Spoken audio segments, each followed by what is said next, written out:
is so much information about color analysis right now. Every day I see some new information coming up and people are getting more and more confused. So what are the actual myths and facts about color analysis? Hi, my name is Xochil. I'm your image consultant and BFF. Now before we start, subscribe to my channel and like this video if you find good value to it. I will be pumping new video about style every week. So let's get into it. First question, does your color palette change with your age? And I get why people would say that.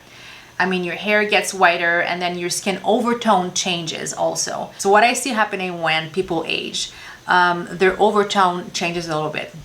So you can also have your overtone changing with tanning, with smoking cigarettes, when you're sick. And that does affect your color palette, but the base of it stays the same. Let's say when you tan, I'd suggest to my clients that they can go a little bit brighter, but the same color should be the same, just go a little bit brighter or darker.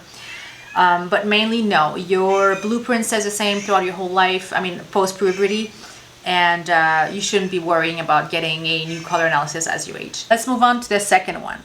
You can determine your undertone with a sheet of paper or by looking at your veins. So no, you can't. You can't do that. There's a few reasons. So I've seen this one a lot, and I've seen it in blogs, and I've seen it pretty much. I get that question a lot because it's kind of like a DIY situation here.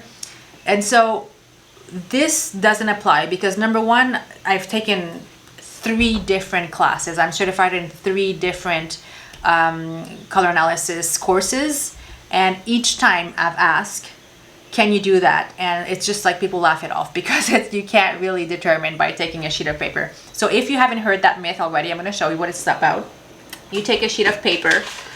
This one has blue on it, but basically you take it and then you put it next to your face. And if your face looks yellower, then you're a warm undertone. If it looks, bluer, then you're a cool undertone.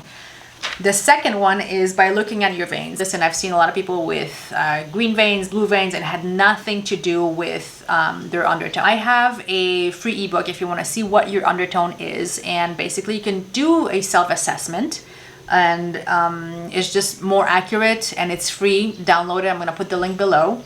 And that's how you can determine your undertone. It's really important for me to have you on the right track when you're gonna go buy clothing. At least know if you're a cool undertone or warm undertone or neutral. Number 3, seasonal color analysis is the best method.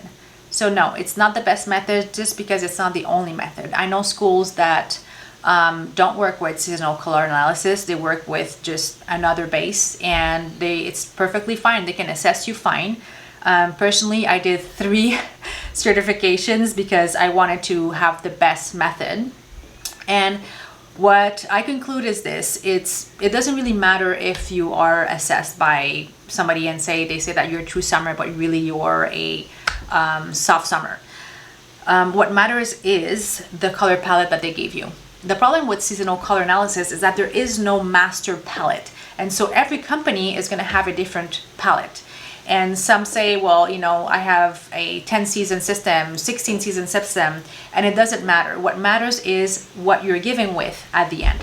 So if you go somewhere, you might be assessed as a soft summer, like I said, and then you go somewhere else, they might call it true summer.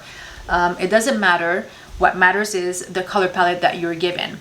And if you do end up getting a color analysis, ask to see what you look like on each color. That way it's going to help you to recognize those colors. You're going to see if those colors are right for you or not.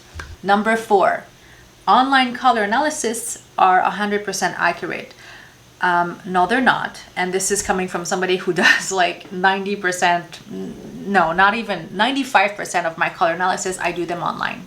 If you go do a color analysis, it's better if you do it in person, because it's just more accurate. So the problem that I've seen with online color analysis is that you send over your picture and then they send you a generic color palette. It's very difficult to fit everybody in the same box. So it's not to say that color analysis online are not accurate. They could be very accurate, but they can be misdiagnosed, I feel.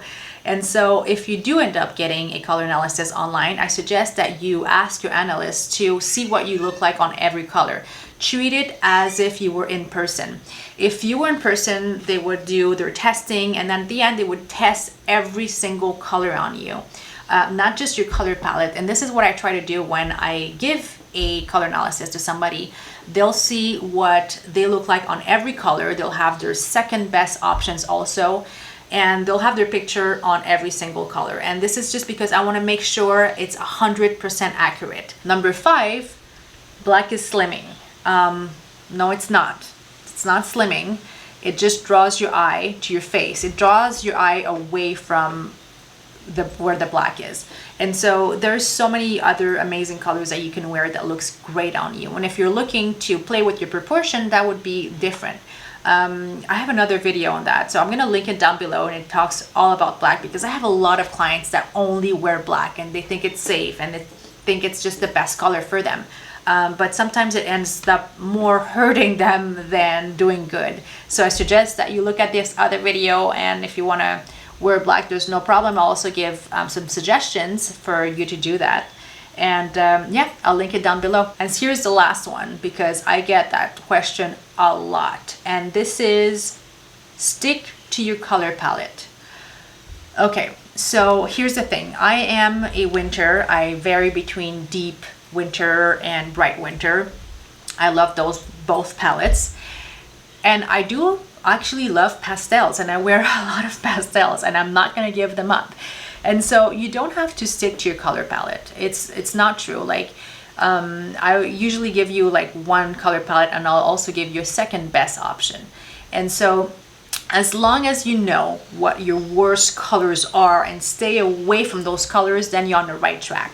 So for example, this is my color palette. This is a winter color, and then I have this beautiful blouse that I love. It's sustainable and it's just gorgeous color. It's a pastel, and this would be considered summer, but I still wear it. It's fine.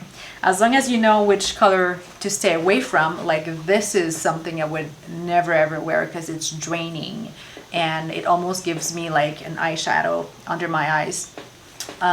Then we're good. You know, you don't have to stick to this one color palette always. It's just important that you explore your options, and if you do end up getting a color analysis, ask for your second best option. I hope you enjoyed this video and that you found it useful.